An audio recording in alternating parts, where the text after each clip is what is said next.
All right, guys. So today we're going to kind of go back to what I used to cover a lot on this channel. I used to cover a lot of over-the-ear headphones. They were always wired, a lot of studio-style grade headphones.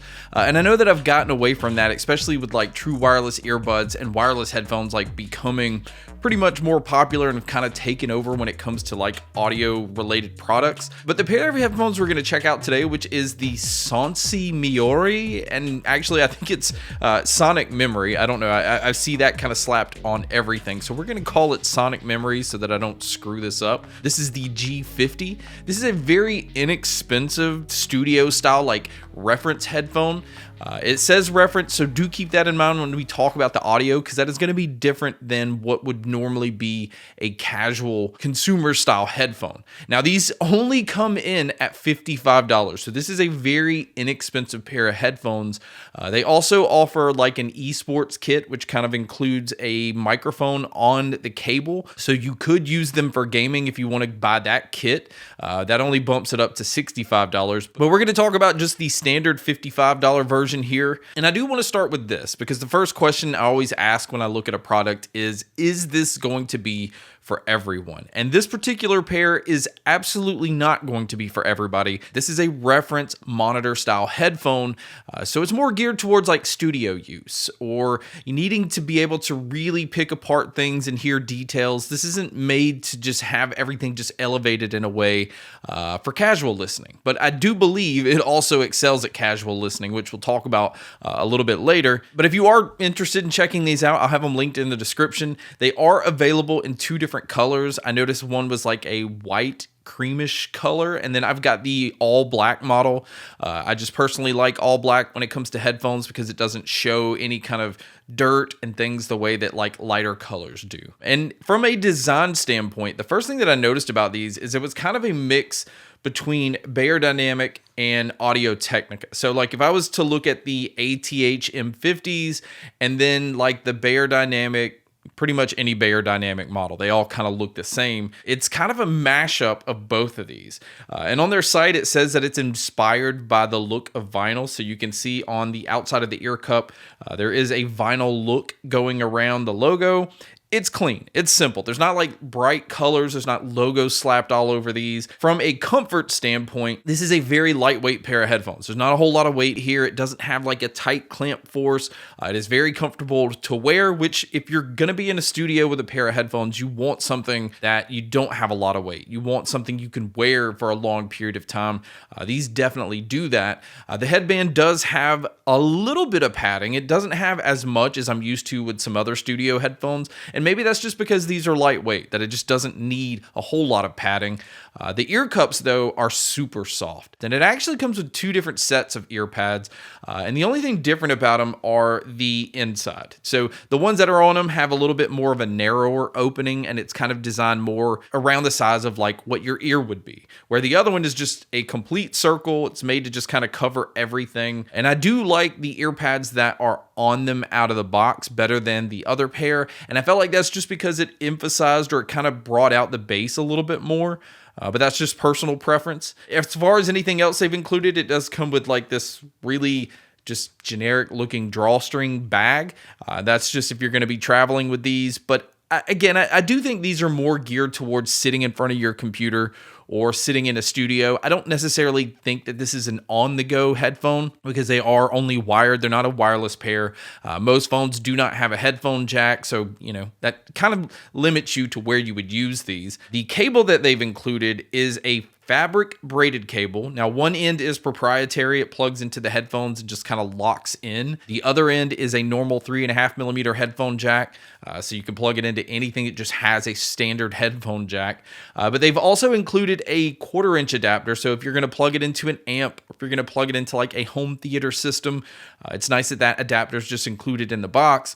And then as far as actually plugging it into an amp, the impedance level on these are only 32 ohms. So it's very easy to drive. It's not like a power power hungry headphone that I would say you need an amp to get loud enough volume. But I am going to always recommend, if you can use an amp with this style of headphone, to actually emphasize the low ends, the mids, and the treble a little bit better than just plugging straight into a source. But again, it's not necessary with this pair. I think this is definitely one of those you can plug straight into a source and you're not going to have any issues, not only with volume, but you're going to get decent lows, mids, and highs out of it anyway. And the frequency response on these is 10 hertz all the way to 35 kilohertz. So there's a pretty wide range that it covers here. And let's just go ahead and jump right into the sound with these. Because, speaking of an amp and if it's necessary and all of that stuff, the only thing that I plugged these into was my Elgato XLR mic interface. This is basically to power this microphone here. I plugged it straight into there, and I didn't do any kind of EQ settings to this. So this is exactly the way they would sound, basically plugging them into anything.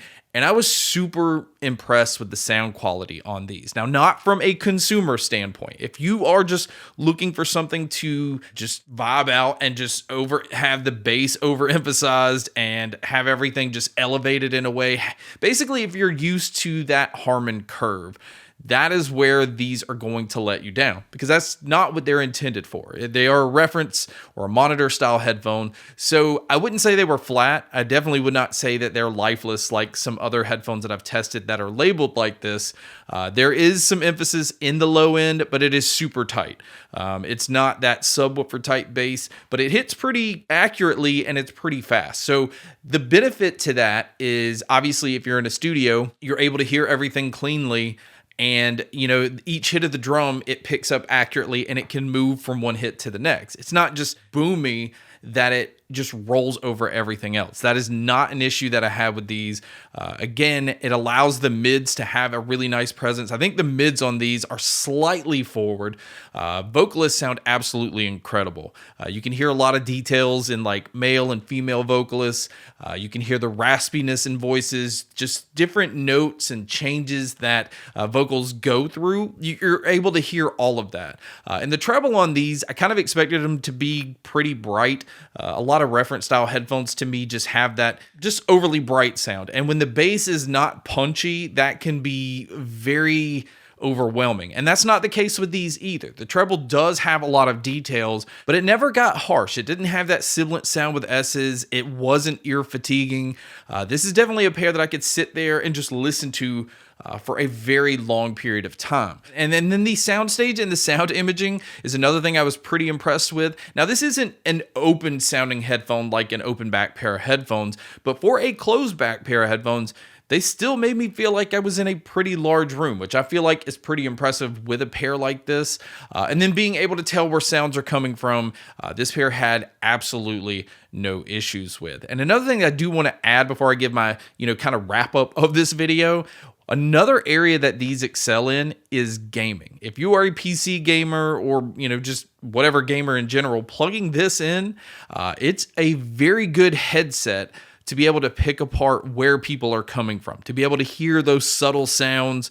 And just because of the sound stage and the imaging that it has, it sounds really lifelike. And again, all of that wrapped into a pair that is $55, I think is just incredible. This is a true studio grade style pair of headphones that I think is really good at a lot of different things. And I only feel like it lacks when it comes to somebody looking for that subwoofer type bass, that overpowering type bass that we're used to in a lot of, like, again, consumer grade headphones.